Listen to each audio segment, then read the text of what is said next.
Fevralın 19-da 1-ci Qarabağ müharibəsində itkin düşmüş hesab edilən hərbiçi Kərimov Şahin Heydaroğlunun nəşinin qalıqları Mingəçevir şəhərində ailəsinə təhvil verilib. Şəhidlə vida mərasimi keçirildikdən sonra onun nəşi Mingəçevir Şəhidlər Xiyabanında torpağa tapşırılıb. Dəfn mərasimində ictimaiyyət nümayəndələri, şəhid ailələri, müharibə iştirakçıları, şəhər sakinləri iştirak edib. Yaylım atəşi açılıb, şəhidin tabutu üzərinə çəkilən Azərbaycan bayrağı onun doğmalarına təhvil verilib. Qeyd edək ki, 1972-ci ildə Mingəçevir şəhərində anadan olan Kərimov Şahin Heydaroğlu 1993-cü ildə Kəlbəcər rayonu Murovdağ silsiləsində gedən döyüşlər zamanı itkin düşmüş hesab olunurdu.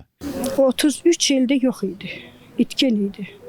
Getmədiyimiz yer, axtarmadığımız yer olmadı, tapmadıq. Axır ki, dövlətimiz səviyyəsində, dövlət səviyyəsində, dövləti çox sağ olsun.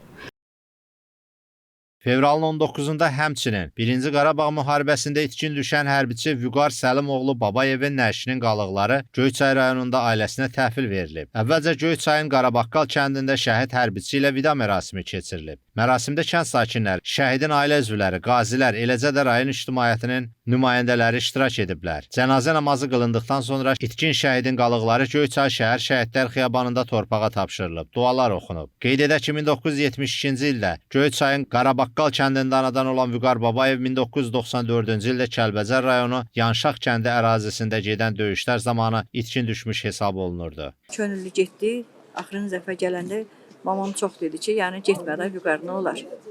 Dedi ki, yox mama, mən gedəcəm, vətənimi qoruyacam da, mən gəlməyəcəm bura.